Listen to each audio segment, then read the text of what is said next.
Hello दोस्तों, स्वागत है आप सभी लोगों का राजस्थान एकेडमी पर। मैं प्रवीण सिंह आप सभी लोगों के साथ में। जैसा कि आप सभी लोग जानते हैं, लगातार राजस्थान के अंदर आई हुई वैकेंसी प्रयोगशाला सहायक के लिए लगातार फिजिक्स की वीडियोस लेकर के आ रहा हूं। और फिजिक्स के वीडियोस के अंदर हम बात कर रहे थे मॉडर्न फिजिक्स के ऊपर, और मॉडर्न फिजिक्स के अंदर हमने सेमीकंडक्टर के बारे में बात करी थी। लास्ट वीडियो के अंदर हमने बात करी थी जेनर डायोड के बारे में कि जेनर डायोड क्या होता है और उसका सिंबल कैसा है, ठीक है। और डायोड एज ए रेक्टिफायर जो है, उस पूरे प्रोसेस को हमने समझा था। आज हमारे इस टॉपिक का पूरे लास्ट एक रिमेनिंग रहा है, वो है ट्रांजिस्टर, यानी कि जो ट्रांजिस्टर है उसके बारे में आपने आज पढ़ लिया। उसके बाद में हमारे मॉडर्न फिजिक्स का ये एक जो टॉपिक है वो हो जाएगा कंप्लीट। और फिजिक्स के अंदर फिर बाद में केवल रहेंगे हमारे दो टॉपिक बचे हुए, उनको भी हम कर लेंगे कवर। उसके बाद हमारी फिजिक्स हो जाएगी पूरी कंप्लीट। और राजस्थान का एकमात्र यूट्यूब चैनल जिसने पूरी की पूरी एक सब्जेक्ट को टॉपिक वाइज यूट्यूब के ऊपर विथ फुल क्वालिटी कंप्लीट करवाया है। तो चलिए दोस्तों, करते हैं आज का सेशन शुरू। ट्रांजिस्टर बेसिकली होते क्या हैं? तो ट्रांजिस्टर जो है दोस्तों, जैसे डायोड होता है, डायोड के अंदर मैंने आपको बताया था कि दो टर्मिनल होते हैं, वैसे ही ट्रांजिस्टर के अंदर तीन टर्मिनल होते हैं। तो हम ये कह सकते हैं कि ट्रांजिस्टर है क्या, तो एक तीन टर्मिनल वाली अर्धचालक युक्ति है, ठीक है। इसमें जो है दोस्तों आपके प्रत्यावर्ती जो संकेत होते हैं, यानी अल्टरनेटिंग जो सिग्नल्स होते हैं, उनको प्रवर्धन करने की क्षमता होती है। और आपके ये ट्रांजिस्टर काम भी किस में आएंगे, तो इन्हीं के काम आते हैं। ये इसीलिए काम में आते हैं कि हम इसके माध्यम से क्या कर सकें, प्रवर्धन कर सकें, ठीक।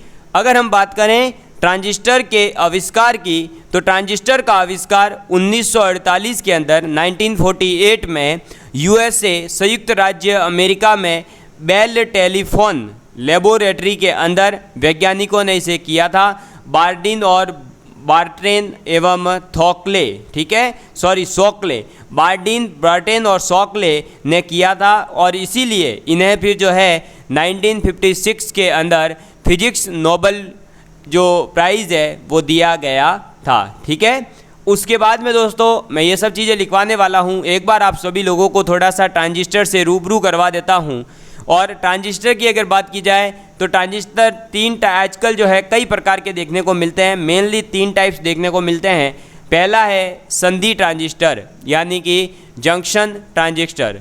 दूसरा है क्षेत्र प्रभाव ट्रांजिस्टर, फील्ड इफेक्ट ट्रांजिस्टर। और थर्ड है धातु अर्धचालक ऑक्साइड क्षेत्र प्रभाव ट्रांजिस्टर, यानी metal oxide semiconductor field effect transistor, MOSFET,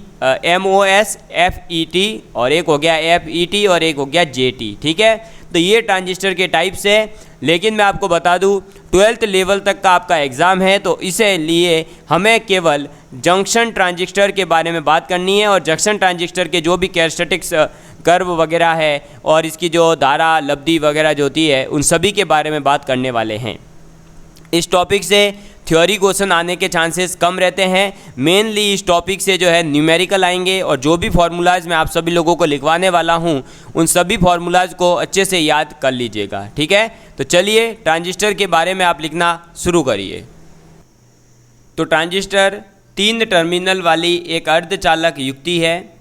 दूसरा, इसके अंदर क्या होता है दोस्तों, प्रत्यावर्ती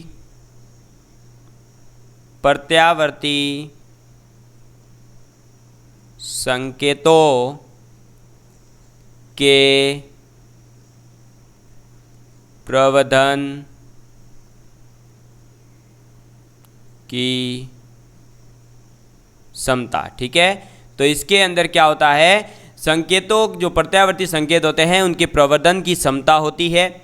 आप लिख सकते हैं कि आविष्कार। तो इनका आविष्कार कब हुआ था, 1948 के अंदर USA में, संयुक्त राज्य अमेरिका के अंदर, ठीक है। कौन सी लेबोरेटरी है, देखो बेसिकली नहीं पूछते हैं ऐसे क्वेश्चन, लेकिन फिर भी कोई कह नहीं सकते, अगर बाय चांस आ जाए तो हम क्यों रिस्क लें। तो आप लिखेंगे बेल टेलीफोन लेबोरेटरी में। ठीक है, किसने किया था इसका आविष्कार? तो यहाँ पर हमें 3 वैज्ञानिकों के नाम मिलते हैं। एक है बार्डिन, एक है ब्राटेन और एक है दोस्तों शॉकले। ठीक है, ये बात आपको याद रखनी है। तो आविष्कार 1948 के अंदर यूएसए में बेल टेलीफोन लेबोरेटरी के अंदर बार्डिन, ब्राटेन और शॉकले ने इसका किया था और फिर इसीलिए इनको जो है दोस्तों 1956 के अंदर, कब? 1956 1956 में क्या दिया गया था? तो भौतिकी नोबेल पुरस्कार, भौतिकी नोबेल पुरस्कार। ठीक है, ये बात आप लोगों को याद रखनी है। अब देखिए दोस्तों, ट्रांजिस्टर आजकल जो है कई प्रकार के उपलब्ध हैं, जैसे कि मैं डायरेक्ट यहाँ नाम लिख रहा हूँ।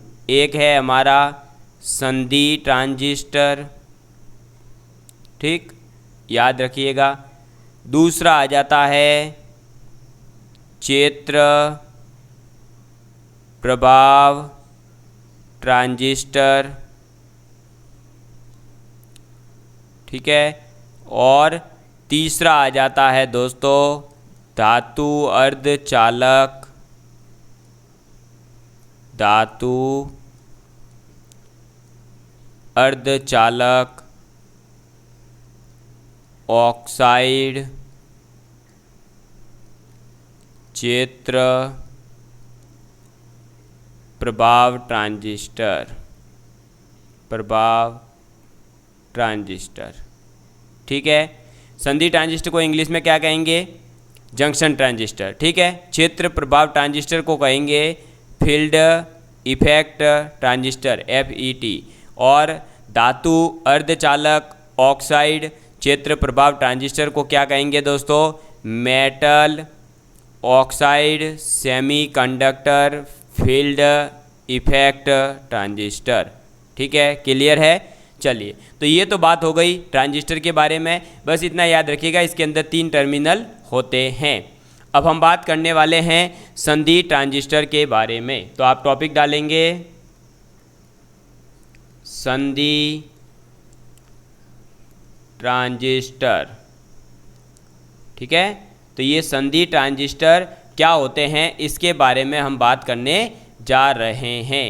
चलिए, आप अब संधि ट्रांजिस्टर के बारे में केवल इसका डायग्राम भी आपको अगर पता है तो आपका काम हो जाएगा, तो ज़्यादा चिंता करने की ज़रूरत नहीं है। देखिए, बेसिकली दोस्तों जो ट्रांजिस्टर है वो बने तो किससे हैं? उन्हीं अर्धचालकों से बने हैं, जैसे सिलिकॉन, जर्मेनियम, उन्हीं जैसों से। ठीक है, लेकिन जो हमारे ये जो ट्रांजिस्टर है इसमें और डायोड में इतना ही फर्क है। डायोड में क्या होता था? सिर्फ PN 2 ही होते थे, इसके अंदर 3 होंगे, यानी PNP होगा या फिर NPN होगा। तो हम ये कह सकते हैं कि ट्रांजिस्टर के अंदर 3 टर्मिनल है, तो इसमें 3 भाग होने चाहिए। तो देखिए दोस्तों, ये 2 प्रकार के होते हैं। संधि ट्रांजिस्टर कितने प्रकार के होते हैं? 2 प्रकार के। या तो होगा PNP टाइप, ठीक है, या फिर हो जाएगा आपके NPN टाइप। क्लियर है? ठीक है, तो आपके PNP होगा और एक NPN होगा। इसमें दोस्तों आपके ये कह सकते हैं कि जो ये PP है ये तो दोनों सेम टाइप के सेमीकंडक्टर है, और ये N जो है वो एक विशेष अलग टाइप का होगा। ऐसे ही NN टाइप के सेमीकंडक्टर और एक होगा P टाइप का सेमीकंडक्टर। तो जो बीच में होगा उसकी मोटाई कम होगी। तो ये जो एरो निकाला है मैं यहाँ लिख देता हूँ, ये कैसा होगा?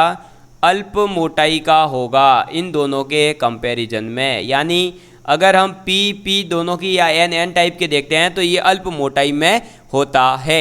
ऐसे ही यहाँ पर P जो होगा वो अल्प मोटाई का होगा। समझ में आ गई बात? तो ये एक तो याद रखिएगा। संधि ट्रांजिस्टर है क्या?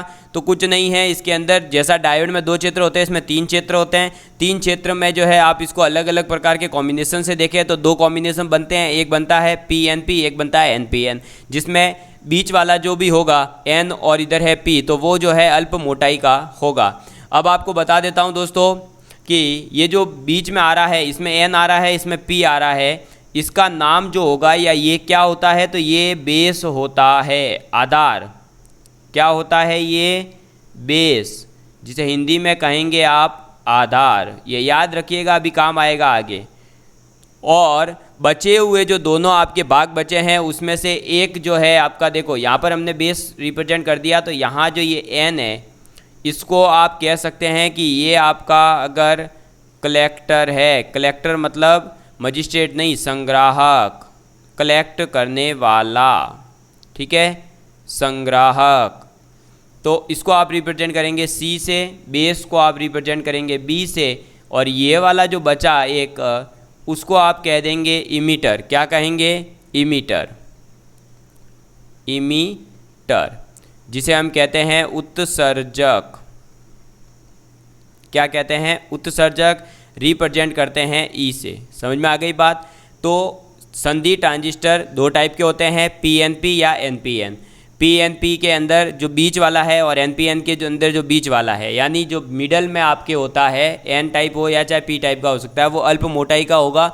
और जो भी दोनों ही प्रकार के ट्रांजिस्टरों के मध्य का जो क्षेत्र होता है उसे हम आधार कहते हैं। तो यहाँ पर पी आधार है, इसमें एन आधार है, ठीक। और जो साइड के दोनों हैं, लेफ्ट और राइट में, उसमें से किसी एक को आप कलेक्टर कहेंगे यानी संग्राहक, और दूसरे टाइप को आप क्या कह देंगे? उत्सर्जक यानी इमीटर कहेंगे। समझ में आ गई बात? क्लियर है आप सभी लोगों के लिए? चलिए, तो अब जो है मैं इसका डायग्राम बना देता हूँ। तो ये जो आपका पीएनपी टाइप है, इसका डायग्राम अगर बनेगा तो पीएनपी टाइप में आप जो डायग्राम बनाएंगे तो वो देखो ऐसा दिखेगा, और इधर एनपीएन टाइप का ही बना रहे हैं, ठीक है। जिधर जो बना हुआ है उधर ही हम उसका कर रहे हैं रिप्रेजेंटेशन भी। ये इसके अंदर हम 3 भाग कर देंगे। ये सब तीनों के तीनों समान नहीं होंगे, ठीक है। बीच वाला जो है वो छोटा होगा, एक बड़ा होगा, एक छोटा होगा, ऐसे ही होगा, ठीक। ये जो एन है ये पी होगा, ये भी पी होगा, ये ऐसे कनेक्ट होगा इसके अंदर, ठीक है। ये ऐसे यहाँ होगा, और यहाँ पर क्या हो जाएगा? ये एन, तो ये पी, ये एन। क्लियर है? ठीक है। ये आपका इमीटर है, ये आपका बेस है, ये आपका कलेक्टर है। यहाँ पर ये आपका इमीटर है, ये आपका बेस है, ये आपका कलेक्टर है। समझ में आ गई बात? तो एक उत्सर्जक है, एक आधार है, एक संग्राहक है। ये बात आप लोगों को याद रखनी है। समझ में आ गई बात? क्लियर है? चलिए, आपको पता ही है वैसे भी, ये जो बेस होगा ये अल्प मोटाई का होगा, ये मैंने आपको बता ही दिया है। अब थोड़ा सा दोस्तों ध्यान से सुनिएगा, क्योंकि जो अभी मैं बताने जा रहा हूँ उस चीज़ को लिखवाया नहीं जा सकता है, उसको केवल आपको सुनना है और समझना है कि मैं क्या कह रहा हूँ, ठीक है। तो दोस्तों ध्यान से सुनिएगा कि उत्सर्जक और संग्राहक जो होते हैं आपके, वो दोनों एक ही प्रकार के अर्धचालक होते हैं। आपको भी पता है ये पी है, ये भी पी है, ये एन है, ये भी एन है, और ये दोनों क्या है? ये उत्सर्जक है तो ये संग्राहक है, ये संग्राहक है तो ये उत्सर्जक है। तो कहने का मतलब है कि उत्सर्जक और संग्राहक जो होते हैं आपके, वो दोनों, मैं यहाँ लिख देता हूँ, ये लो, फिर भी हालांकि ये छोटी छोटी चीज़ें हैं तो याद रखनी पड़ेगी।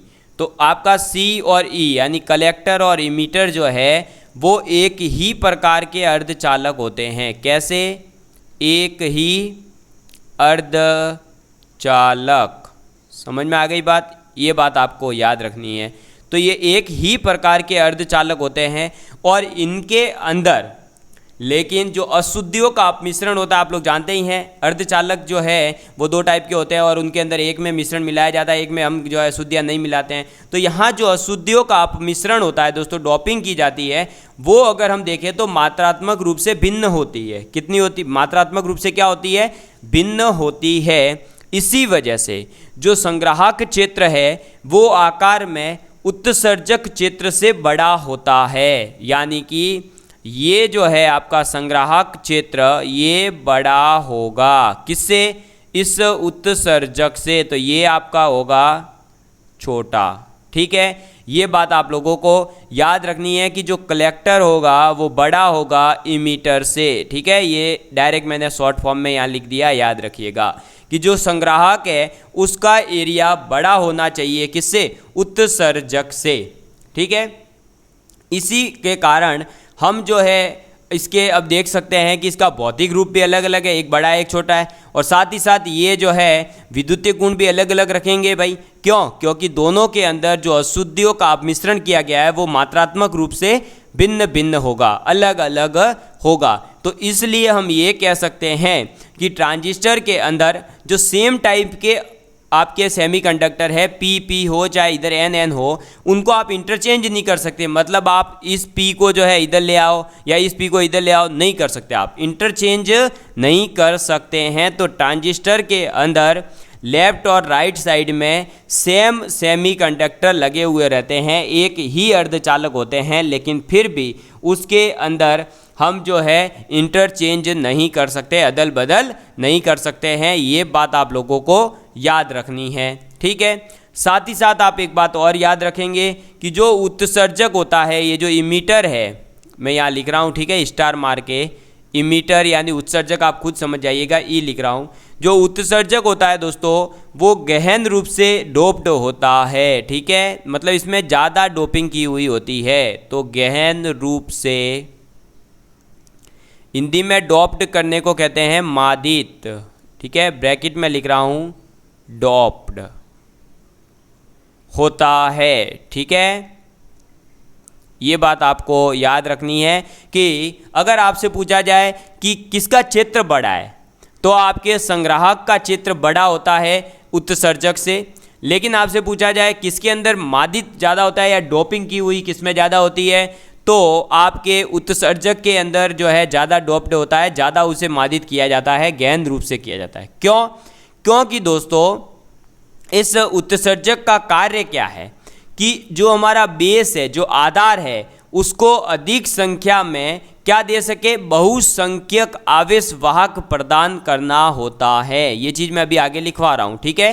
तो उत्सर्जक का काम ही क्या है कि वो जो है अपने अंदर से अधिक बहुसंख्यक पास करके आधार को प्रदान करे, यानी कि जो आपका बेस है उसे दे, ठीक है।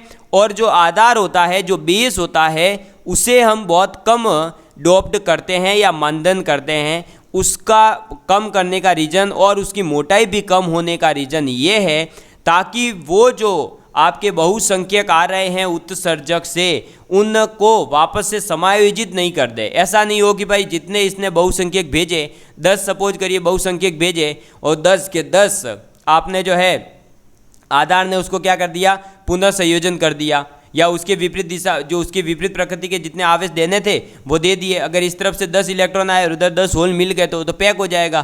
तो ऐसा नहीं करना है, इसलिए जो हमारा आधार है उसको बहुत कम मंदन किया जाता है और बहुत ही उसकी मोटाई भी जो है वो कम ली जाती है, ठीक है।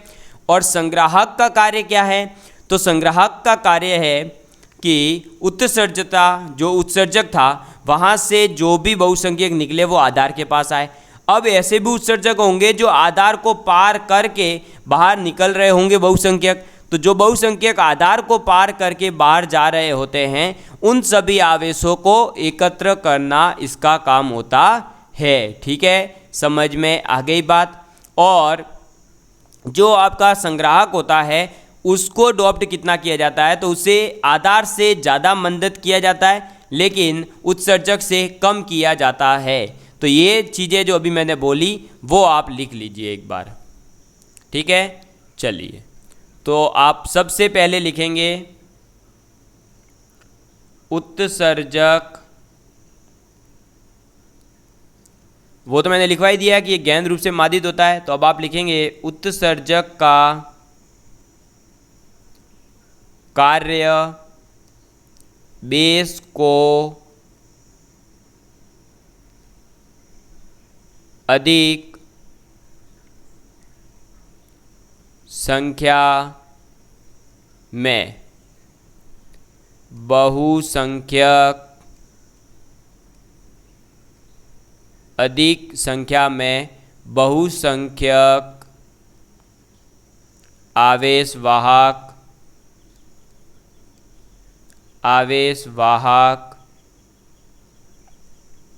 प्रदान करना होता है, ठीक है। इसका काम क्या होता है कि ये जो है अधिक से अधिक संख्या में बहुसंख्यक वाहक जो है वो प्रदान करे, किसको, बेस को। मैंने यहाँ बी लिख दिया है, ठीक है। अब आप आगे लिखेंगे कि बेस यानी आधार में बहुत ही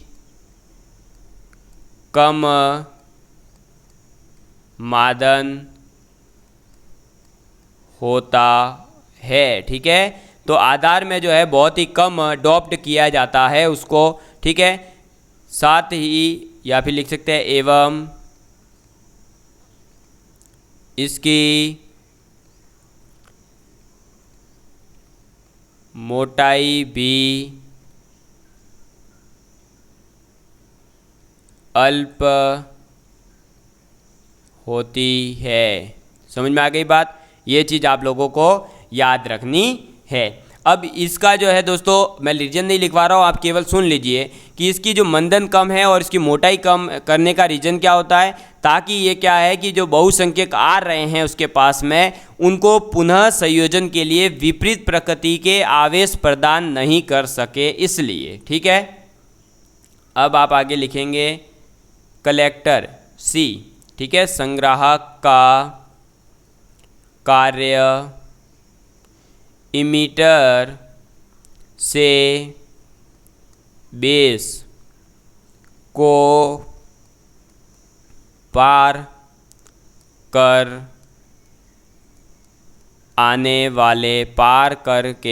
आने वाले बहुसंख्यक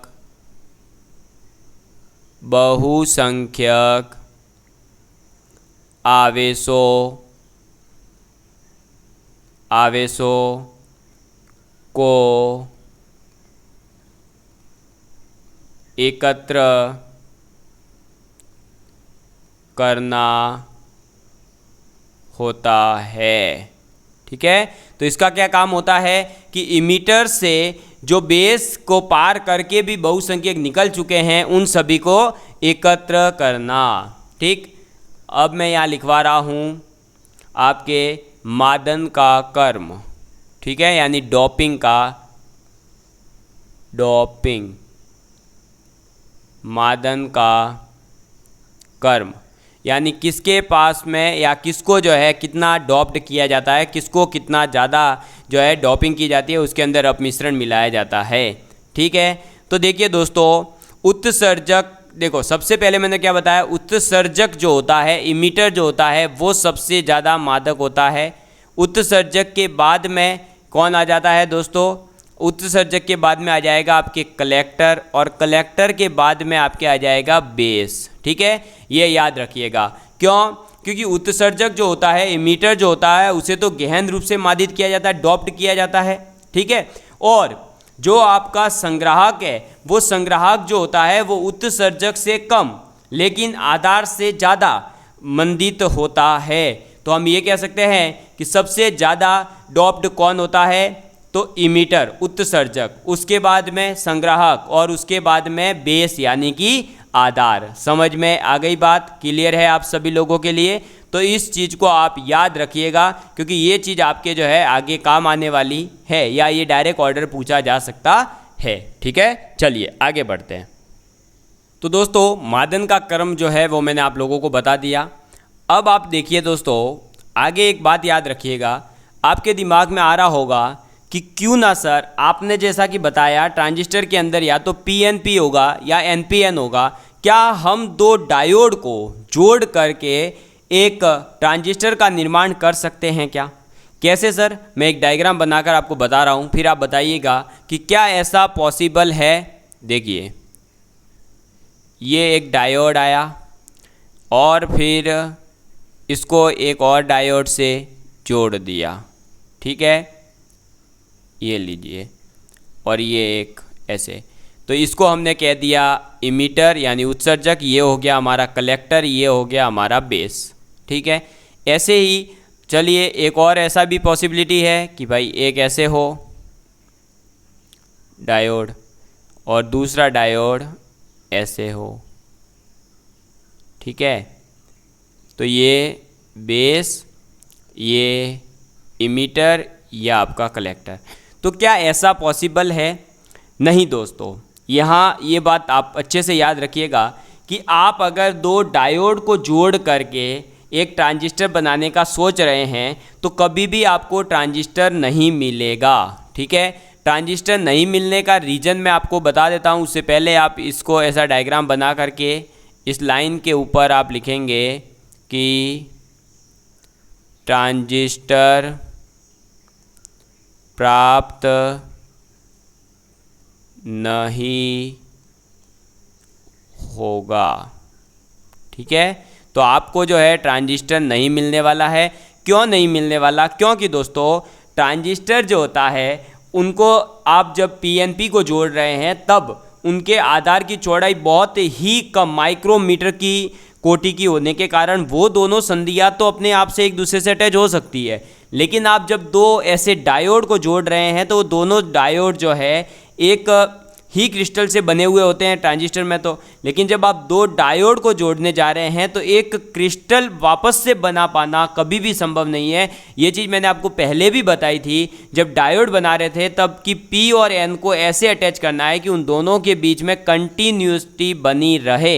ऐसा नहीं कि आप उसको एकदम एक दूसरे के अंदर फिट कर दें, फिट नहीं करना, केवल इतना टच करना है कि उनकी बीच की जो कंटिन्यूटी है, जो गैप था वो भर जाए और कंटिन्यूटी बनी रहे। ठीक है, तो वैसे ही यहाँ ट्रांजिस्टर के अंदर भी आप ऐसे दो डायोडों को जोड़ करके नहीं कर सकते हैं। ये बात आप लोगों को याद रखनी है। अब जैसा कि हमने पीछे देखा कि जो ट्रांजिस्टर है वो करते क्या हैं, तो प्रवर्धन की जो क्षमता होती है उसके लिए ये काम क्या आते हैं भाई, ये क्या काम आते हैं हमारे, तो ये जो प्रत्यावर्ती संकेत है उनको प्रवर्धन करने की क्षमता होती है इनके अंदर। तो जब भी आप ट्रांजिस्टर को प्रवर्धक के रूप में उपयोग में ले रहे हैं तो आपको ये पता होना चाहिए कि आपके पास में जो ये हमारी दो संधियाँ बन रही है अलग अलग, भाई एक तो क्या होगा इमीटर बेस, एक हो जाएगा कलेक्टर और बेस वाली संधि। तो ये जो दो संधियाँ हैं आप पहले ये लिख लीजिए, ये हमारे पास में ऐसा ट्रांजिस्टर है। अब यहाँ चौड़ाई के ऊपर मत जाइएगा, ठीक है, ये हमारा बेस है, ये मान लो कलेक्टर है, ये हमारा इमीटर है। ठीक, तो एक संधि ये बन रही है जिसे आप कहेंगे इमीटर बेस जंक्शन। ठीक है, एक संधि ये बन रही है जिसे आप कहेंगे बेस कलेक्टर जंक्शन। तो ये जो आपकी इमीटर बेस है और कलेक्टर बेस जंक्शन है, ये जंक्शन आपके जो है कैसे होने चाहिए वो आप यहाँ लिख लीजिए। तो आप यहाँ लिखेंगे कि ट्रांजिस्टर को प्रवर्धक के रूप में काम लेने के लिए, प्रवर्धक के रूप में काम लेने के लिए उत्सर्जक आधार संधि, क्या उत्सर्जक आधार संधि यानी इमीटर बेस जंक्शन को सदैव अग्र अभिनत यानी फॉरवर्ड बायस, ठीक है, अग्र अभिनत तथा आधार संग्राहक यानी कि आप कह सकते हैं बेस कलेक्टर संधि, बेस कलेक्टर संधि को सदैव उत्क्रम अभिनत यानी रिवर्स बायस में, ठीक है, तो उत्क्रम अभिनत रखा जाता है। ये चीज़ आप लोगों को याद रखनी है क्लियरली, ठीक है। ये बात आपसे पूछी जा सकती है कि कौन फॉरवर्ड बायस होता है, कौन रिवर्स बायस में होता है। तो ट्रांजिस्टर को अगर आप एज ए प्रवर्धक आप यूज करना चाहते हैं तो उसके लिए ये याद रखिएगा कि उत्सर्जक आधार संधि यानी इमिटर बेस जंक्शन को तो आप हमेशा फॉरवर्ड बायस रखेंगे, ठीक है। मैं यहाँ डायरेक्ट आपको अगर बताऊँ तो आप इसको ऐसे याद रख सकते हैं EBF और एक हो जाएगा BCR, ठीक है। ये याद हो गया आपका। ये जो इतना भी मैंने लिखवाया, डायग्राम वायग्राम बनवाया, सब इसमें है। देखो, emitter base junction forward bias, base collector junction reverse bias, बस इतना याद रखो, EBF और BCR। तो आपका काम हो जाएगा। जब आपका EBF है और जब आपका BCR है तब ट्रांजिस्टर क्या होगा, एज ए प्रवर्धक होगा, यानी ट्रांजिस्टर एम्पलीफायर की तरह काम करेगा, TE बन जाएगा। समझ में आई बात? तो ये आपका एक ट्रिक है याद रखने का कि EBF एंड BCR होगा तब आपको TA होगा, ठीक। समझ में आ गई बात? क्लियर है आप सभी लोगों से?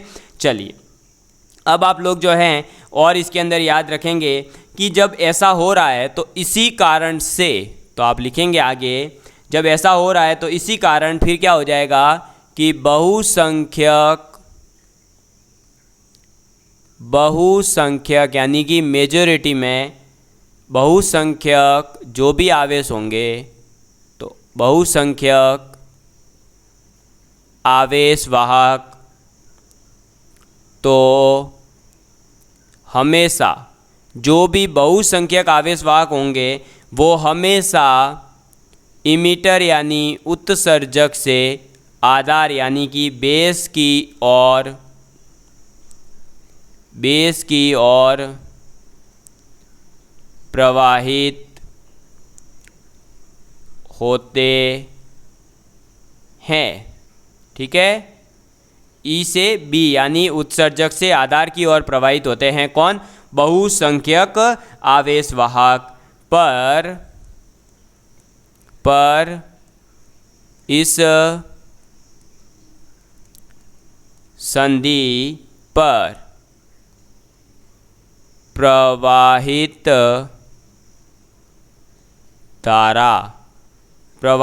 धारा की दिशा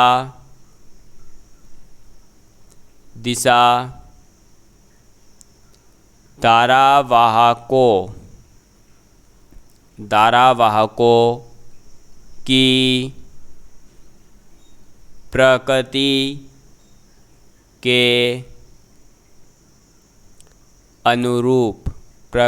के अनुरूप इमिटर से बेस उत्सर्जक से आधार या बेस से इमिटर की ओर हो सकती है। समझ में आ गई बात? ये चीज़ आप लोगों को याद रखनी है। क्लियर है? ठीक है। तो आप क्या याद रखेंगे कि भाई ट्रांजिस्टर को जब आप प्रवर्धक के रूप में यूज कर रहे हैं तो आपको ये याद रखना है कि इमिटर बेस तो फॉरवर्ड बायस में होनी चाहिए संधि, और जो आपकी बेस कलेक्टर संधि है वो रिवर्स बायस के अंदर होनी चाहिए। और इसी कारण से जो बहुसंख्यक आवेश वाहक है वो तो हमेशा इमिटर से बेस की ओर ही प्रवाहित होते हैं, लेकिन इस संधि के अंदर जो धारा है उसकी दिशा जो होगी वो धारा वाहकों की प्रकृति के ऊपर या उनके अनुरूप होगी, या तो वो ई से बी होगी या बी से ई हो जाएगी, ठीक है। तो विद्युत धारा की जो दिशा है वो दो भिन्न दिशाओं को पीएनपी और एनपीएन ट्रांजिस्टरों के जो प्रतीक चिन्ह है उसके अंदर मैं आपको डिनोट करके बता देता हूं कि इनकी डायरेक्शन क्या होती है या ये कैसे दिखाई देते हैं, ठीक है। तो ट्रांजिस्टरों के प्रतीक भी आपको समझ में आ जाएंगे और किस में क्या डायरेक्शन होती है वो भी आप लोगों को समझ में आ जाएगा। तो मैं यहाँ तो बनाऊँगा पीएनपी और यहाँ बनाऊँगा मैं आपके एनपीएन ट्रांजिस्टर, ठीक है। अब पीएनपी अगर ट्रांजिस्टर बनाते हैं तो ये हमारा बन जाएगा पहले गोला, ठीक है।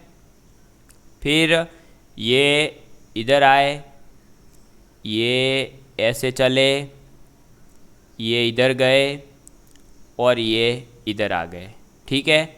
और ये इधर बेस बन जाएगा। ऐसा ही डायग्राम इस केस में भी बनेगा, NPN के अंदर भी, कि ये आ गए, फिर ये आ गए, और ये और ये इधर बेस। ठीक है, ये हो जाएगा हमारा इमीटर। ठीक, तो ये इसके अंदर जो एरो लग रहा है वो इसकी डायरेक्शन को रिप्रेजेंट करेगा करंट की, तो वो डायरेक्शन होती है एस से। क्लियर है, ये याद रखिएगा। ये है हमारे बेस और ये है हमारा कलेक्टर। ठीक, ऐसे ही इधर जो है इसमें डायरेक्शन ऐसे होती है NPN के अंदर। क्लियर है, तो ये यहाँ पर इमीटर है, ये बेस है, ये कलेक्टर है। ठीक है, तो जो एरो है वो करंट की डायरेक्शन को रिप्रेजेंट कर रहा है, तो ये बात आप लोगों को याद रखनी है। जो मिड में आपकी स्ट्रेट लाइन आ रही है ये वाली, इसको आप कह रहे हैं बेस, ये जो आपका है इसको आप कह रहे हैं कलेक्टर, और ये जो आपका है इसको कह रहे हैं आप इमीटर। तो PNP के अंदर अगर हम डायरेक्शन की बात करें तो कौन सी डायरेक्शन है दोस्तों? तो PNP के अंदर डायरेक्शन है E to B। किसकी डायरेक्शन? करंट की डायरेक्शन लिखवा रहा हूँ ए में। ठीक है, याद रखिएगा। और NPN के अंदर क्या डायरेक्शन है? तो NPN के अंदर है B to E। तो आपको पता चल गया होगा कि ये डिपेंड करेगा कौन सा ट्रांजिस्टर है, कि E से B है या B से E है। समझ में आ गई बात? क्लियर है आप सभी लोगों के लिए? तो ये बात आप याद रखेंगे। साथ ही साथ ये दोनों के दोनों आपके जो संधि ट्रांजिस्टर होते हैं उनके डायग्राम है, प्रतीक है, मतलब इनको आप याद रखिएगा क्योंकि ये आगे हमारे काम आने वाले हैं। ठीक है, समझ में आ गई बात? अब देखिए दोस्तों, ये जो आपके ट्रांजिस्टर है इसके अंदर दो संधियाँ होती है PN की, तो उन संधियों को आप अलग अलग प्रकार से कर सकते हैं भाई। पहली वाली को अग्र अभिनत रखें, फिर दूसरी को उत्क्रम कर दें, फिर पहली वाली को उत्क्रम करें, दूसरी वाली को अभिनत कर दें, दोनों को उत्क्रम कर दें, दोनों को अभिनत कर दें। तो जब भी आप ऐसा अलग अलग केस करेंगे तो क्या होगा और उसमें से आपके लिए क्या उपयोगी है उनके बारे में बात कर लेते हैं। ठीक है, तो मैं यहाँ पर आप लोगों के लिए दोस्तों पहले दो पार्ट जो है एक डायग्राम बना देता हूँ, पूरी सारणी ही बना देता हूँ मैं। तो दोस्तों मैं आप लोगों को जो है टेबल बनवा रहा हूँ। ठीक है, आप ये टेबल बना लेंगे। यहाँ हम यहाँ पर तो लेंगे संधि, यानी कौन सी संधि आप उपयोग में ले रहे हो। ठीक है, यहाँ पर कौन सी संधि को आप फॉरवर्ड बायस कर रहे हो, कौन सी को आप रिवर्स बायस कर रहे हो, और लास्ट में हम देखेंगे कि वो जो परिणाम है वो क्या निकलेगा, यानी रिजल्ट हमारे क्या काम की है या नहीं है। ठीक है, अच्छा एक सेकेंड रुकिएगा, इसको थोड़ा सा बड़ा करना पड़ेगा। इसको बड़ा तो कर देंगे लेकिन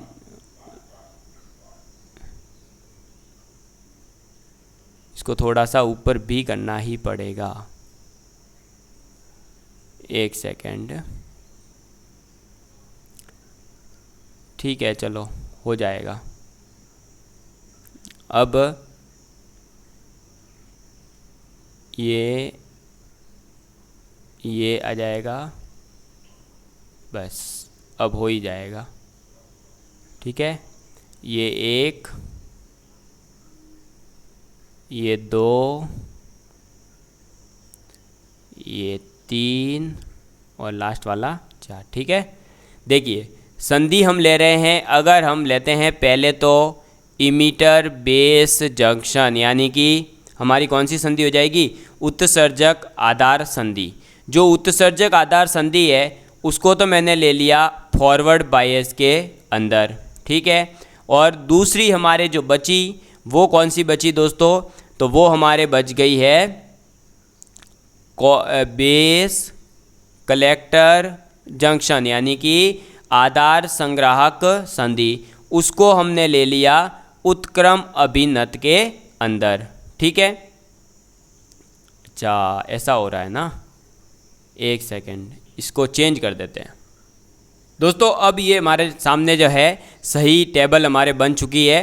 तो देखिए ये हमने लिया है इमिटर बेस जंक्शन यानी कि उत्सर्जक आधार संधि, और ये है बेस कलेक्टर जंक्शन यानी कि आधार उत्सर्जक संधि। और यहाँ हम लिख रहे हैं रिजल्ट, इसका क्या परिणाम निकलने वाला है। ठीक है, पहला केस हमने लिया है कि उत्सर्जक आधार संधि को तो लिया फॉरवर्ड बायस में और इसको लिया रिवर्स बायस में। ठीक है, आरबी का मतलब है रिवर्स बायस, उत्क्रम अभिनत, और इसका मतलब है आपके अग्र अभिनत। ये बात आप याद रखेंगे।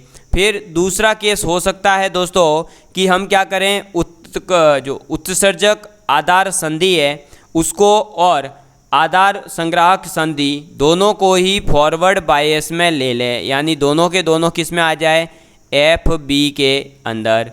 और तीसरा हम केस ले सकते हैं कि दोनों के दोनों जो है किस में आ जाए, रिवर्स बायस के अंदर, तो आर बी हो जाए दोनों के दोनों।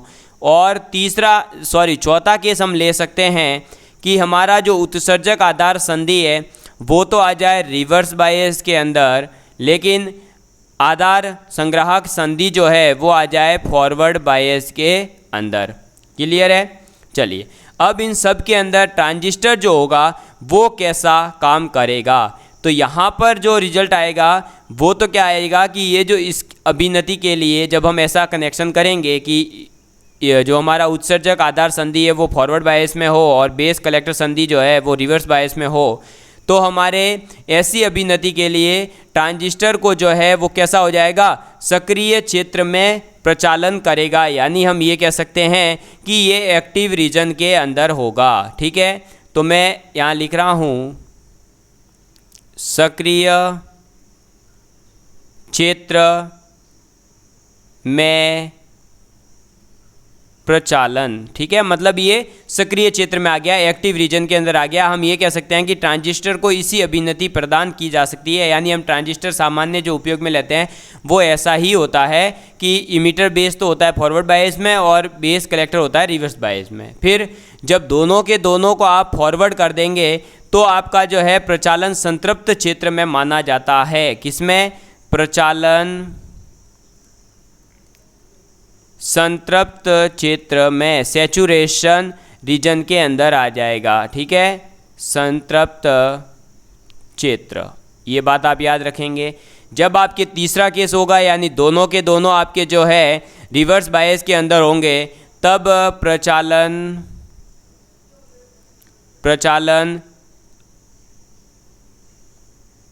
आतंक क्षेत्र में, आतंक यानी कि आप एक सेकेंड,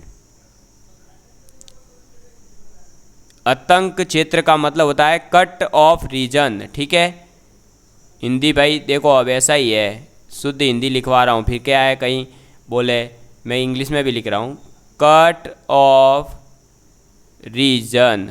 ठीक है, और जब आपका रिवर्स बायस और फॉरवर्ड बायस है तब आपका क्या हो जाएगा दोस्तों, तो ट्रांजिस्टर जो है प्रतिलोमित हो जाएगा, यानी कि आपके इन्वर्टेड स्टेज के अंदर आ जाएगा। तो प्रतिलोमित यानी आपका क्या हो जाएगा, इन्वर्ट स्टेज के अंदर काम करेगा, पहले का उल्टा हो जाएगा, बस इन्वर्टेड। तो ये चारों केस आपको अलग अलग जो है संभावनाएं जो भी है वो याद रखनी है। इनमें से हमारे जो काम की है वो केवल और केवल पहली वाली काम की है, क्योंकि ये जो पहली कंडीशन हमने लिखी है इस कंडीशन में ही ट्रांजिस्टर को जो है आप प्रवर्धक और दोलित्र के रूप में कार्य के लिए उपयुक्त माना जाता है। तो आप लिख सकते हैं कि प्रवर्धक व दोलित्र के रूप में उपयुक्त। ठीक है, ये चीज़ आप याद रखेंगे कि आपका जो इमिटर बेस जंक्शन है वो फॉरवर्ड बायस में है और बेस कलेक्टर जंक्शन जब आपका रिवर्स बायस के अंदर है तब आप ये कहेंगे कि जो ट्रांजिस्टर है वो प्रवर्धक और दोलित्र के रूप में कार्य करने के लिए उपयुक्त माना जाता है। इसके अलावा जो दूसरे आपके जो भी हैं, ये संतृप्त क्षेत्र है, कट ऑफ रीजन है, इन्वर्टेड है, ये सब हमारे आगे काम आते हैं। मतलब जब आप आगे की स्टडी करते हैं फिजिक्स के अंदर तब। तो अभी हमें कोई आगे की स्टडी करनी नहीं है, हमें 12th लेवल तक का नॉलेज चाहिए, तो वो मैंने आपको यहाँ दे दिया है। इस चीज़ को आप यहाँ पर याद रखेंगे, ठीक है। चलिए अब हम बात करते हैं दोस्तों आगे की और। तो आगे आप जो है इसके बारे में बात करेंगे। अब आगे जो है जो भी चीज़ें लिखवा रहा हूँ वो सभी फॉर्मूला और डायग्राम आप खुद याद रखिएगा केवल, ठीक है। अब बात करते हैं, देखो ट्रांजिस्टर जो है उसकी पूरी क्रियाविधि वगैरह होती है कि कैसे कनेक्ट होता है, क्या होता है, तो वो हमारे अभी काम का है नहीं। काम का इसलिए नहीं है दोस्तों क्योंकि हमें जो है दोस्तों क्या करना है, केवल एग्ज़ाम क्वालिफाई करना है, ट्रांजिस्टर के ऊपर कोई जो है पीएचडी नहीं करनी है। तो मैं आपको जो जो चीज़ें लिखवा रहा हूँ वो आप लिखते जाएंगे, ठीक है। चलिए तो आप सबसे पहले ट्रांजिस्टर के लिए एक चीज़ लिख लेंगे कि जो धारा आपके इमीटर में बहेगी वो धारा इक्वल होगी किसके, तो आपके धारा जो बेस में बही है वो और जो कलेक्टर में बही है उसके, ठीक है। तो हम ये कहेंगे कि I E is equal to होता है आई बी प्लस आई सी के। और यहाँ पर ये एक बात और याद रखिएगा, मैं लिखवा रहा हूँ, जहाँ आपका आई ई जो होगा वो बहुत बहुत ज़्यादा होगा किससे, आई बी से, ठीक है। और आई बी जो होगा वो बहुत बहुत कम होगा आई सी से भी, ठीक है। तो आप ये कह सकते हैं कि I E is greater I B and I C is greater I B, ठीक है। क्लियर है। तो इस चीज़ को आप याद रखेंगे। समझ में आ गई बात। ये फॉर्मूला जो मैंने आपको लिखवाया है ये हमारे आगे जब हम क्वेश्चन सॉल्व करेंगे तब हमारे काम आने वाला है, ठीक। चलिए अब हम जो ट्रांजिस्टर है उसके कुछ कॉन्फ़िगरेशंस होते हैं, यानी ट्रांजिस्टर सर्किट जो बनता है उसके कुछ कॉन्फ़िगरेशन होते हैं, उनके बारे में बात कर लेते हैं, उनके डायग्राम बना लेते हैं। और इनके 3 टाइप होते हैं। पहला होता है कॉमन बेस कॉन्फ़िगरेशन, दूसरा होता है कॉमन इमीटर कॉन्फ़िगरेशन और तीसरा होता है कॉमन कलेक्टर कॉन्फ़िगरेशन। तो ये चीज़ आपको याद रखनी है, ठीक है। चलिए तो आप टॉपिक डालेंगे ट्रांजिस्टर परिपथीय अभिविन्यास। ट्रांजिस्टर टॉपिक क्या डालेंगे, ट्रांजिस्टर परिपथीय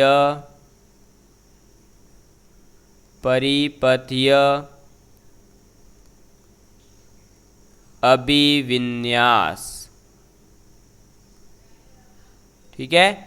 ट्रांजिस्टर परिपथीय अभिविन्यास के बारे में बात करने वाले हैं, यानी ट्रांजिस्टर सर्किट कॉन्फ़िगरेशन के बारे में बात करने वाले हैं। अब दोस्तों अगर बात की जाए तो जो ट्रांजिस्टर है उसको आप किसी भी परिपथ में जोड़ेंगे तो परिपथ में जोड़ने के यहाँ पर 3 तरीके हैं, ठीक है। कितने विन्यास हैं, तो इसके जोड़ने के 3 विन्यास हैं। उन तीनों विन्यास के बारे में हम बात करने वाले हैं। अगर पहले विन्यास की बात की जाए तो पहला विन्यास आ जाता है दोस्तों उबेनिस्ट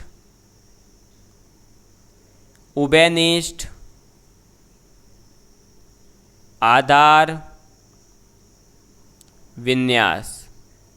क्या आ जाता है, उबेनिस्ट आधार विन्यास, यानी कि आप कह सकते हैं कॉमन बेस कॉन्फ़िगरेशन, ठीक है, CBC।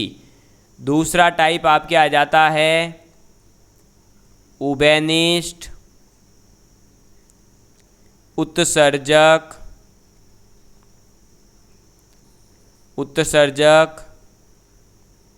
विन्यास। उबेनिस्ट उत्सर्जक विन्यास जिसे हम क्या कहते हैं, कॉमन इमीटर कॉन्फ़िगरेशन, ठीक है, CEC।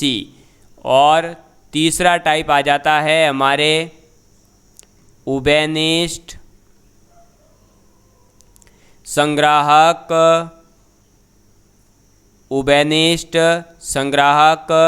विन्यास, जिसे इंग्लिश में कहते हैं कॉमन कलेक्टर कॉन्फ़िगरेशन, CCC, ठीक है। ये चीज़ आपको याद रखनी है। तो आपके पास में ट्रांजिस्टर को परिपथ में जोड़ने के कितने तरीके हैं? 3 तरीके हैं। कौन कौन से? उभयनिष्ठ आधार विन्यास, common base configuration, common emitter configuration, common collector configuration. ठीक है, ये चीज़ आप लोगों को याद रखनी है।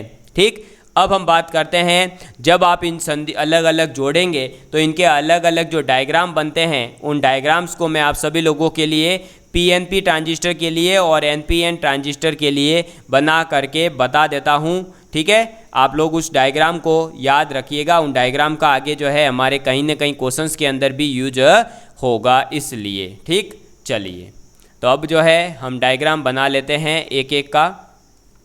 तो सबसे पहले आप बात करेंगे किसकी? तो मैं अब जो है शॉर्ट फॉर्म ही यूज करूँगा CBC की, CBC यानी कि कॉमन बेस कॉन्फ़िगरेशन की। ठीक है, तो कॉमन बेस कॉन्फ़िगरेशन और कॉमन इमीटर कॉन्फ़िगरेशन और कॉमन कलेक्टर कॉन्फ़िगरेशन, इन तीनों के डायग्राम मैं आप लोगों को बता देता हूँ।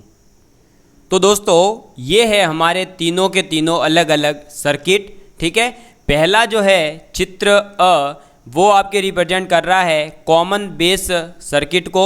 ठीक है, कॉमन बेस सर्किट के अंदर भी 2 डायग्राम है। तो पहला जो डायग्राम है वो है पीएनपी के लिए। ठीक है, तो पीएनपी के लिए ये डायग्राम बनेगा, एनपीएन के लिए ये बनेगा। ऐसे ही दूसरा वाला जो है वो है कॉमन इमीटर, यानी कि क्या आपका उभयनिष्ठ उत्सर्जक। तो उसके लिए भी 2 है, एक है पीएनपी, एक है एनपीएन। फिर आपके है सीसी यानी कि कॉमन कलेक्टर के लिए। तो आप इसमें देखेंगे कि सबसे पहले तो आपको पता ही है कि पीएनपी अगर है आपका, क्या है? पीएनपी, तो करंट की डायरेक्शन क्या होगी? E टू B होगी। तो आप देखेंगे इधर जो तीनों डायग्राम है, देखिए इसके अंदर भी देखेंगे तो E से B, इसमें भी देखो ये रहा आपका ये रहा E से B, और इसमें भी आपके जो है E से ये रहा E, तो E से B। और जब आपका NPN है तब आपके डायरेक्शन क्या होगी? तब डायरेक्शन होगी B टू E। क्या डायरेक्शन होगी? B to E। तो आप देखेंगे, देखो B से E, फिर आपके इधर भी देखो ये रहा B से E, और ये रहा आपके आपका B से E। समझ में आ गई बात? तो आपको ये तो याद रखना ही है। साथ ही साथ आपको अलग अलग जो ट्रांजिस्टर मैंने बता ही दिए हैं कि एक क्या होगा इसके अंदर। देखो अगर इस वाले में बात करें, कॉमन बेस के अंदर बात करें, तो आपका ये है इमीटर, ये है कलेक्टर, ये है बेस। अगर एनपीएन वाले में बात करें तो ये रहा आपका बेस से जा रहा है करंट। फिर इधर जब कॉमन इमीटर की बात आती है तो कॉमन इमीटर के अंदर जब देखा जाता है तो आपका क्या हो जाता है? ये रहा आपका इमीटर, ये आपका कलेक्टर, ये आपका बेस। ठीक है, और जब आप बात करते हैं कॉमन कलेक्टर की तो ये रहा आपका, देखिए इधर इमीटर, ये आपका बेस, ये आपका कलेक्टर।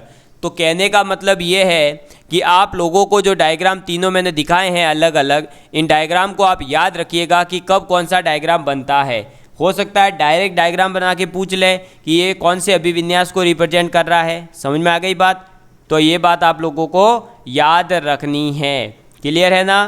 तो ये चीज़ मैंने आप लोगों को बता दी है। तीनों के तीनों अलग अलग डायग्राम है। तीनों में से देखो 3 टाइप थे, 3 के 6 इसलिए हुए क्योंकि एक बार हमने पीएनपी ट्रांजिस्टर लगाया है और एक बार हमने एनपीएन ट्रांजिस्टर लगाया है, इसलिए। ठीक है, समझ में आ गई बात?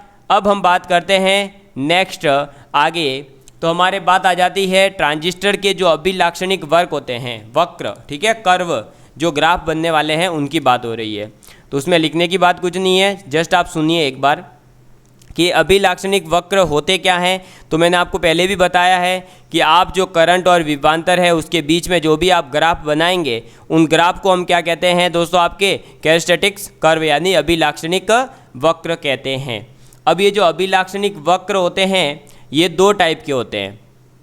अगर आपके दिष्ट धारा प्रवाहित हो रही है तो आप कहेंगे स्टैटिक कैरेक्टरिस्टिक्स। अगर आपके प्रत्यावर्ती धारा प्रवाहित हो रही है तो आप कहेंगे आपका गतिक, ठीक है, डायनेमिक कैरेक्टरिस्टिक्स। बस ये बात आपको याद रखनी है। ठीक है, तो आप जो है यहाँ पर भी इसको लिख ही सकते हैं, ऐसा कुछ है नहीं खास। ये मैं पहले भी बता चुका हूँ, पीएनपी वाला तो इसको हटा दिया मैंने इधर।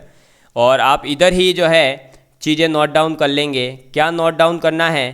नोट डाउन ये करना है कि अगर आपके दिष्ट धारा है, क्या है, आपके परिपथ में आप दिष्ट धारा प्रवाहित कर रहे हैं, तो दिष्ट धारा है तो आप कहेंगे कि स्थैतिक यानी कि स्टैटिक कैरेस्टेटिक्स हो जाएगा। ठीक है, तो स्थैतिक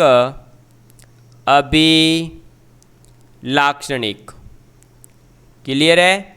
ये बात आप याद रखेंगे क्योंकि करंट हमारा क्या है? दिष्ट धारा है। और दूसरा आपके आ जाता है, अगर क्या हो दोस्तों, आपके प्रत्यावर्ती धारा हो। क्या हो?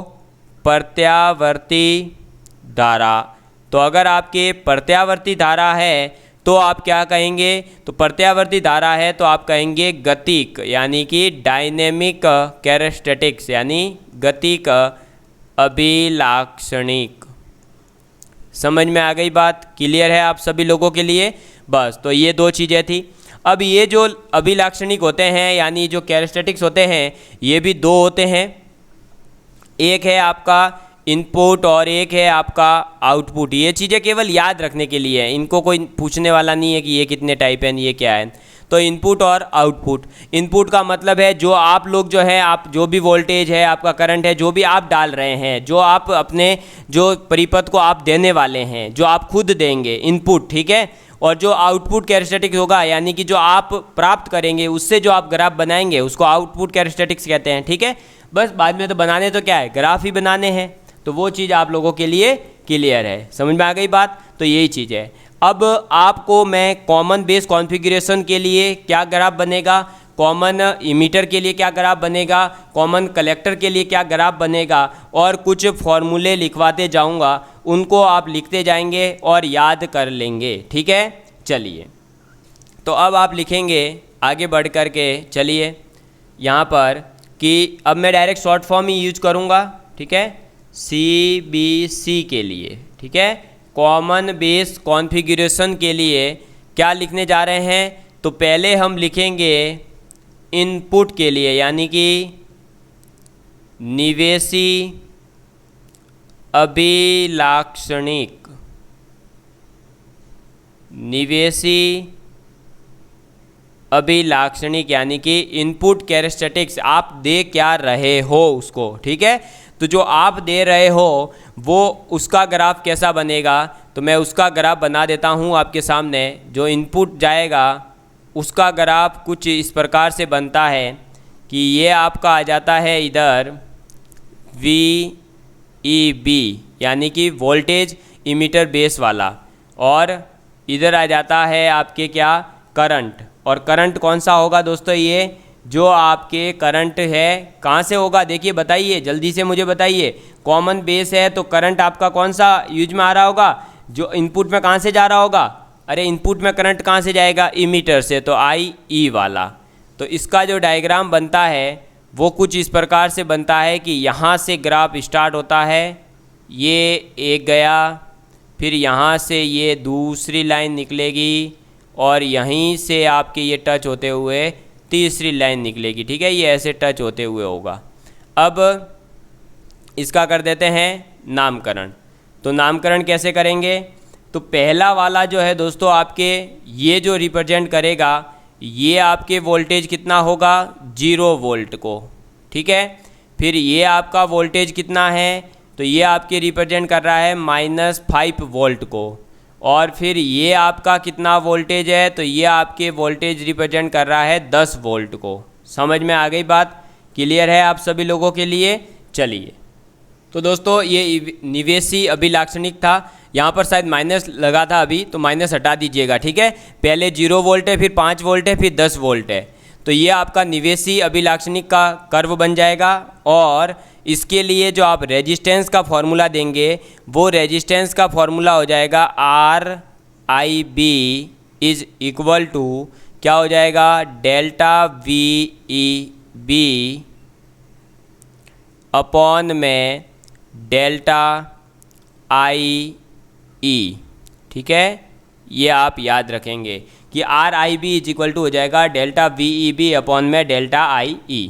क्लियर है? और यहाँ पर जब भी आप इनपुट की बात कर रहे हैं तो आउटपुट को आप कांस्टेंट मानते हुए चलेंगे। ठीक है, समझ में आ गई बात। तो आपको ये फॉर्मूला भी याद रखना है। ये फॉर्मूला किसको, अरे भाई ये इनपुट अभिलाक्षणिक, निवेशी अभिलाक्षणिक को रिप्रेजेंट कर रहा है और कुछ नहीं है। ठीक है, अब बात करते हैं हम निर्गत जो हमारा आउटपुट आएगा उसके बारे में। तो आउटपुट के लिए तो आप दूसरा डायग्राम यहाँ लिखेंगे, निर्गत अभिलाक्षणिक, निर्गत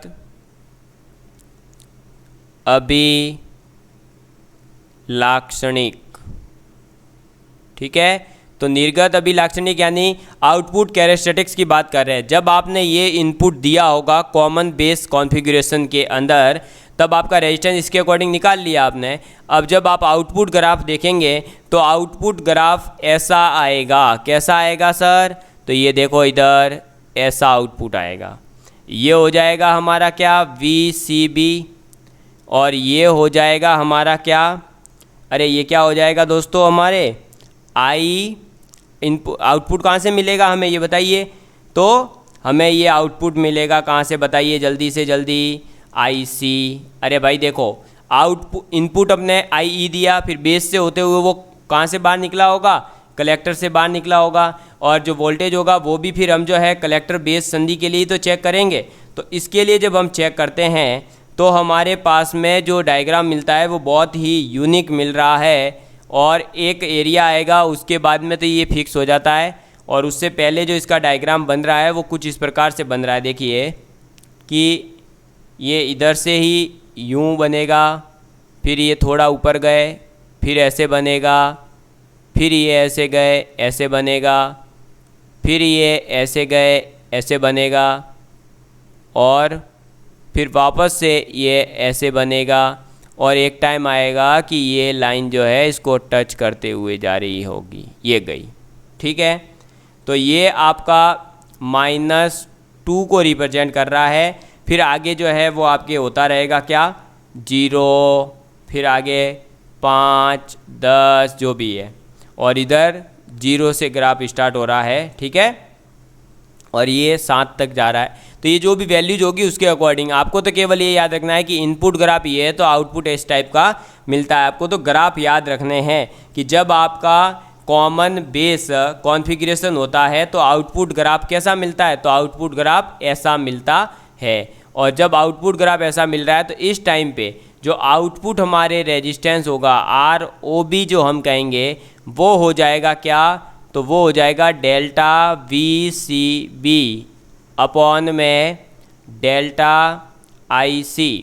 ठीक है, आपको ये तो पता ही होगा डेल्टा VEB का मतलब क्या है कि इमीटर बेस में जो वोल्टेज दे रहे हैं उसके अंदर आप कुछ चेंज करिए, उसके अकॉर्डिंग जो IE यानी कि जो आपका उत्सर्जक है इमीटर है उसके अंदर जो करंट बह रहा है उसमें क्या चेंज हो रहा है, उन दोनों का रेशियो उसका रेजिस्टेंस रिप्रेजेंट करेगा। तो ये बात आप लोगों को याद रखनी है। ठीक है, चलिए एक बात आप ये भी आपको पता ही होगा कि जो आपका आउटपुट प्रतिरोध होगा उसके व्युत्क्रम को आप जो है क्या कह देंगे, आउटपुट कंडक्टेंस। भाई रेजिस्टेंस और कंडक्टेंस एक दूसरे के विपरीत होते हैं, एक दूसरे के अपोजिट में होते हैं ना। मतलब अगर एक है तो दूसरा, एक अगर हाफ है तो दूसरा 2 होता है, एक दूसरे के व्युत्क्रम होते हैं। तो आप वो निकाल सकते हैं कि अगर आपसे रेजिस्टेंस निकाल लिया तो आप कंडक्टेंस निकाल ही लेंगे अगर कंडक्टेंस पूछता है तो। ठीक है, तो ये 2 फॉर्मूले और 2 ग्राफ किसके लिए याद रखेंगे, CBC के लिए। ठीक, अब CBC के लिए एक चीज़ और होती है, वो होती है आपके करंट गेन, या हम कह सकते हैं करंट एम्प्लीफिकेशन फैक्टर। ठीक है, तो वो भी आप लिख लीजिए। तो अब आप लिखेंगे करंट एम्प्लीफिकेशन फैक्टर, और किसकी बात कर रहे हैं, करंट गेन क्या होता है उसके बारे में बात कर रहे हैं। तो सबसे पहले मैं आपको बता दूं दोस्तों कि यहाँ पर जो भी मैं फॉर्मूला लिखवा रहा हूँ वो डायरेक्ट याद रखना है, उसकी डेफिनेशन आपसे कोई पूछने वाला नहीं है। तो जो आपका धारा प्रवर्धन गुणांक होता है उसे आप अल्फा से रिप्रेजेंट करते हैं, तो आप इसको कहेंगे कि अल्फा DC। ठीक है, अल्फा DC, और alpha DC is equal to होता क्या है, तो इक्वल टू होता है IC अपॉन में IE। क्लियर है? ठीक है, ये आपको याद रखना है कि अल्फा DC बराबर होता है IC अपॉन में IE। आगे मैं और कुछ रिलेशन लिखवाने वाला हूँ, वो भी हमारे काम आने वाले हैं। अब इसी टाइप से देखो, ये डीसी का मतलब है कि नो चेंज वाला, स्टैटिक्स वाला करंट लाभ, ठीक है। अगर हमारे जो है आईसी और आईई में चेंज आ जाए तो हम क्या कहेंगे, तो हम कह देंगे कि डेल्टा आईसी अपॉन में डेल्टा आईई, ठीक है। तो इसमें ज़्यादा कोई टेंशन लेने की बात नहीं है। सर आपने तो आईसी अपॉन आईई लिखा था, एग्जाम में तो डेल्टा आईसी आ गया था। तो बात वही है भाई, किसी की वैल्यू डायरेक्ट लो, अगर आपको वैल्यू चेंज होती दिख रही है तो उनका डिफरेंस लेके आप करोगे, फॉर्मूला निकालोगे, बात तो वो की वो ही है, ठीक है। तो ये चीज़ आप लोगों को याद रखनी है, क्लियर है ना, ठीक है। अब दोस्तों आपको एक बात और याद रखनी है कि जो आपका ये, इसको आप एसी भी कह सकते हैं। एसी मतलब जब अल्टरनेटिंग करंट है तो आपका ये रेशियो आंसर आ जाएगा, जब डीसी करंट है डायरेक्ट है तो आपका आईसी अपॉन में आईई हो जाएगा, ठीक है। बस तो ये दो अलग अलग फार्मूले हो गए एसी और डीसी के लिए। अब मैं आपको बता दूं, इनकी जो वैल्यूज़ होगी वो दोनों की लगभग जो है आपके वैल्यू कहाँ से कहाँ वेरी कर सकती है, तो 0.9 से लेकर के 0.99 तक, ठीक है। ये चीज़ भी आपको याद रखनी है कि अल्फ़ा डीसी और अल्फ़ा ईसी इन दोनों के मान जो है वो 0.9 से लेकर के 0.99 तक हो सकते हैं। तो ये था हमारा कॉमन बेस कॉन्फ़िगरेशन, ठीक है, क्लियर है। चलिए अब बात करते हैं नेक्स्ट आगे की ओर। तो हमारे नेक्स्ट आ जाता है कॉमन इमीटर कॉन्फ़िगरेशन, उसको डालेंगे आप कॉमन इमीटर कॉन्फ़िगरेशन CEC, ठीक है। किसकी बात कर रहे हैं, CEC की बात कर रहे हैं। तो CEC के अंदर भी डायग्राम मैंने आपको बता ही दिया है। इसके अंदर जो अभिलाक्षणिक होगा आपका निवेशी वाला और आपका एक निर्गत वाला, दोनों डायग्राम मैं आपके सामने बना देता हूँ। फिर जो आपके फॉर्मूला आएगा वो आपको पता होना चाहिए, ठीक है। चलिए तो इसके अंदर भी आप वही करेंगे, क्या, निवेशी अभिलाक्षणिक। हालांकि ये ग्राफ वगैरह तो मैं बहुत ज़्यादा डीप में पढ़ा रहा हूँ इसलिए बता रहा हूँ, बाकी आपको किसी भी पेड कोचिंग में भी आपको इतना डीप में कोई नहीं पढ़ा रहा होगा, क्योंकि ये चीज़ें जो है दोस्तों थोड़ी सी टफ भी होती है। और दूसरी बात ये है कि ये इतना अगर कोई कोचिंग वाले टाइम देंगे तो उनका सिलेबस टाइम पे कंप्लीट नहीं होगा, उनको तो पैसे चापने हैं, ठीक है। तो चलिए वो ठीक है, वो उनकी मर्जी है, अपन अपना काम कर रहे हैं, वो अपना काम कर रहे हैं, ठीक है। चलो कोई नहीं। अब हम बात करते हैं तो निवेशी अभिलाक्षणिक के ग्राफ की। तो निवेशी अभिलाक्षणिक का ग्राफ क्या प्राप्त होगा, तो वो ग्राफ कुछ ऐसा प्राप्त होने वाला है। कैसा, तो देखिए ये आपका हो जाएगा VBE, ठीक है। बेस इमीटर के अंदर करंट क्या है वो आ जाएगा, और ये आ जाएगा आपका बेस के अंदर करंट क्या है वो। और जब आप इसका ग्राफ बनाने जाते हैं तो इसका ग्राफ कुछ इस प्रकार से बनता है, एक ही पॉइंट से निकल रहे होंगे लगभग, और आपका क्या होता है ये, तो ये नेगेटिव से स्टार्ट होता है, वैल्यू बढ़ती ही रहती है, 10 वोल्ट फिर 0 वोल्ट, ठीक है। तो ये बात आपको याद रखनी है, इसका ग्राफ कुछ इस प्रकार से बनता है।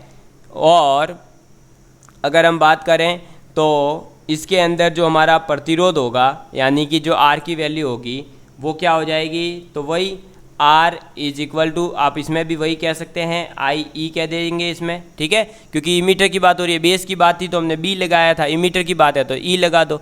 तो RIE इज इक्वल टू क्या हो जाएगा, डेल्टा VBE अपॉन में डेल्टा IB, ठीक है, क्लियर है। चलो अब दूसरा इसका जो डायग्राम बनेगा वो कौन सा बनेगा, तो वो बनेगा निर्गत अभिलाक्षणिक, निर्गत अभिलाक्षणिक। निर्गत अभिलाक्षणिक क्या होता है, तो निर्गत अभिलाक्षणिक के बारे में, यानी कि आउटपुट में ग्राफ कैसा मिलेगा, बेसिकली है क्या। देखो कर क्या रहे हम, ये समझिएगा, ऐसा नहीं हो कि आप कहानी की तरह बस सुनते जा रहे हैं, कुछ पता ही नहीं पड़ रहा हो, कंफ्यूज नहीं होना है। देखिए वापस से समझिए कि हम अगर ये वाला ग्राफ जो है CEC कॉन्फ़िगरेशन के अंदर हम देते हैं इनपुट में, तो आउटपुट में क्या मिलेगा अब वो बनाने जा रहा हूँ, ठीक है। तो आउटपुट में कैसा बनेगा, तो आउटपुट के अंदर ऐसा ही बन जाएगा, वापस देखो इधर आ जाएगा VCE और इधर आ जाएगा दोस्तों आपके क्या IC, और ग्राफ बन जाएगा बहुत ही तगड़े लेवल का। और ग्राफ देखिए यहाँ पर कुछ इस प्रकार से बनता है, ये ऐसे टेढ़ा थोड़ा सा और ये बाहर निकलते हुए, और फिर जो है अब इसके अंदर क्या हो जाएगा, ये यहाँ से स्टार्ट होगी लाइन और ये ऐसे, फिर ये थोड़ा सा ऊपर होते हुए ऐसे, फिर ये और थोड़ा सा ऊपर होते हुए ऐसे, फिर ये और ऊपर आके ऐसे, बस ये ऐसे ऐसे लाइनें जो है इसमें से निकलती हुई दिखाई देगी। तो लगभग आपको जब ऐसा ग्राफ दिख रहा हो तो आप ये कह देंगे कि ये ग्राफ किसका है। समझ में आ गई बात। तो ये यहाँ पर जो है जब आपका ये 0 होगा, 0 से स्टार्ट हो जाएगा, ठीक है, और यहाँ कुछ ऊपर जो है आपका सक्रिय क्षेत्र होगा, और ये नीचे जो होता है इधर होता है सशब्द क्षेत्र, ठीक है। उसके बारे में अभी ज़्यादा हमें कोई इतना पढ़ने की ज़रूरत नहीं है। क्लियर है आप सभी लोगों के लिए। तो इसके अंदर जो है इसका भी देखो, वैसे बात की जाए तो इसके अंदर भी कुछ जो है सक्रिय क्षेत्र होता है, कुछ कट ऑफ क्षेत्र होता है, वो अलग अलग इसके अंदर भी क्षेत्र डिसाइड होते हैं, ठीक है। लेकिन हमें उसके बारे में अभी कोई याद नहीं रखना, सिर्फ ग्राफ पता है तो हम हमारा काम निकाल लेंगे, ठीक है। चलिए अब इसके लिए भी रेजिस्टेंस लिख लीजिए। तो ROE इज इक्वल टू क्या हो जाएगा, delta VCE upon delta IC, ठीक है। समझ में आ गई बात, क्लियर है। चलिए अब जैसा कि दोस्तों हमने इसको, एक सेकेंड, इसको थोड़ा सा हम ऊपर शिफ्ट कर देते हैं ताकि मैं यहाँ जो, अरे एक मिनट,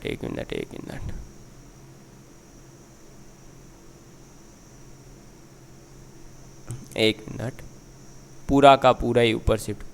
अब इसको यार शिफ्ट कैसे करें, ये देखते हैं, ट्राई मारते हैं, इतना हो रहा है कि नहीं हो रहा है। ये लो, हो गया, ठीक है। अब जैसा कि मैंने आपको CBC के लिए लिखवाया था, क्या देखो, निवेशी, निर्गत, उसके बाद में आपको अल्फा DC अल्फा AC लिखवाया था ना। ये जो अल्फा AC और अल्फा DC है ये है क्या, अरे यार हिंदी में लिखवाया ही नहीं क्या, करंट लब्धि है भाई। अरे ये लिख लो, धारा लाभ, या आप इसको कहेंगे, लिख लो ये धारा लाभ।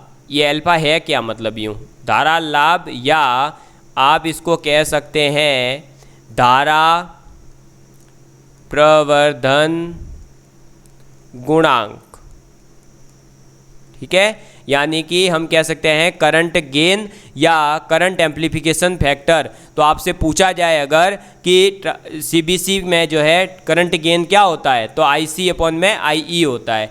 ऐसे ही जब कॉमन इमीटर कॉन्फ़िगरेशन होता है, यानी जब CEC है, तो निवेशी का डायग्राम बना दिया, आउटपुट का बना दिया, फॉर्मूले दोनों लिख ही लिए। अब इसमें भी जो है अलग से आपके क्या होता है दोस्तों, इसमें भी धारा प्रवर्धक गुणांक होता है। तो अब आप यहाँ लिखेंगे धारा प्रवर्धक गुणांक, और धारा प्रवर्धक गुणांक जो है जैसा कि हमने पीछे अल्फा से रिप्रेजेंट करा, जब हम CEC की बात करते हैं तो इसे बीटा से रिप्रेजेंट किया जाता है, ठीक है। और जब आपके करंट DC हो, यानी कि DC करंट है, तो आप लिखेंगे beta DC is equal to क्या हो जाएगा, IC अपॉन में IB, ठीक है, क्लियर है। और जब हमारा बीटा AC होगा, यानी जब करंट आपका अल्टरनेटिंग है, तो बीटा AC हो जाएगा, और बीटा AC बराबर क्या हो जाता है, तब हो जाता है डेल्टा IC अपॉन में डेल्टा IB। समझ में आ गई बात। ये बात आप लोगों को याद रखनी है। और आपको बता दूं कि ये जो आपका बीटा DC है, चाहे आपका बीटा AC है, ये दोनों के दोनों जो है एक से बहुत अधिक होते हैं, एक से बहुत अधिक, ठीक है। ये बात भी आपको याद रखनी है। जहाँ एक और आपका एल्फा जो था यानी कि CBC के अंदर जो धारा प्रवर्धन गुणांक था वो क्या था, 0.9 से लेकर 0.99 था और 1 से कम था। लेकिन धारा प्रवर्धक गुणांक जब हम CBC के अंदर CEC के अंदर बात करते हैं यानी कॉमन इमीटर कॉन्फ़िगरेशन के अंदर जब बात करते हैं तो वो 1 से ज़्यादा आता है। ठीक है, ये चीज़ आप लोगों को याद रखनी है। समझ में आ गई बात? क्लियर है? समझ में आ गई ना? अब मैं आप लोगों को जो चीज़ लिखवाने जा रहा हूँ वो आपके एग्ज़ाम में आई हुई है, यानी 2016 के अंदर डायरेक्ट क्वेश्चन आया हुआ है। तो आप यहाँ लिखेंगे अब इसको इम्पोर्टेंट मार्क करके कि अल्फ़ा और बीटा के अंदर संबंध, अल्फ़ा व बीटा में संबंध यानी कि relation between alpha and beta. किसकी बात कर रहे हैं? अल्फ़ा और बीटा। अल्फ़ा और बीटा है क्या? तो अल्फ़ा क्या होता है दोस्तों? अल्फ़ा होता है आप लोगों के क्या, अरे जल्दी से बोलिए, कमेंट करिए, मैं देख रहा हूँ। अल्फ़ा क्या होता है? तो अल्फ़ा होता है CBC यानी कॉमन बेस कॉन्फ़िगरेशन के अंदर धारा लाभ, और बीटा क्या होता है? तो CEC यानी कि क्या होता है? उभयनिष्ठ इमीटर यानी उत्सर्जक कॉन्फ़िगरेशन के अंदर यानी कॉमन इमीटर कॉन्फ़िगरेशन के अंदर जो धारा लाभ होगा वो होता है। तो अल्फ़ा और बीटा दोनों चीज़ हमने पीछे देख ली कि इन दोनों के फॉर्मूले क्या हैं। अल्फ़ा क्या होता है, जल्दी से बोलेंगे मेरे साथ में। तो अल्फ़ा बराबर होता है आपके IC अपॉन में IE, जबकि बीटा बराबर क्या होता है? तो बीटा बराबर होता है IC अपॉन में IB, ये होता है। अब वो जो AC DC करंट है तो बात तो वही है ना, DC AC में क्या होता है, करंट की वैल्यू चेंज होती है तो दो करंटों का डिफरेंस लेते हैं तो वो डेल्टा डेल्टा लग जाता है, उससे कोई मतलब नहीं है। तो अगर हम देखें तो अल्फ़ा बराबर है IC अपॉन में IE और बीटा बराबर है IC अपॉन में IB।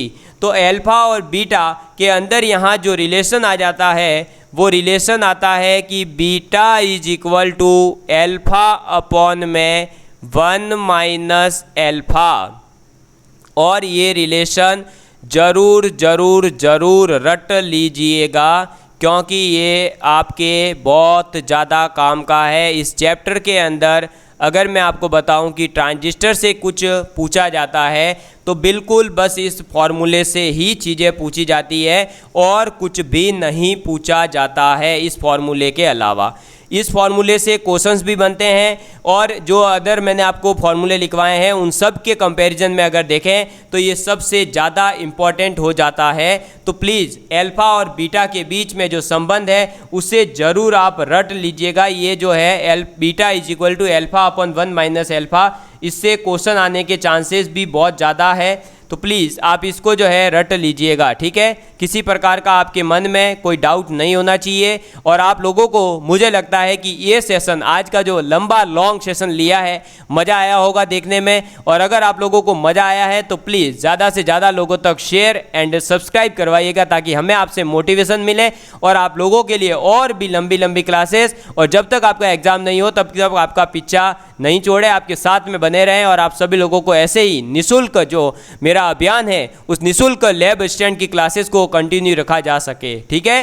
धन्यवाद। आप सभी लोग अपना प्यार बनाए रखिएगा। Love you all of you, take care and please share and subscribe.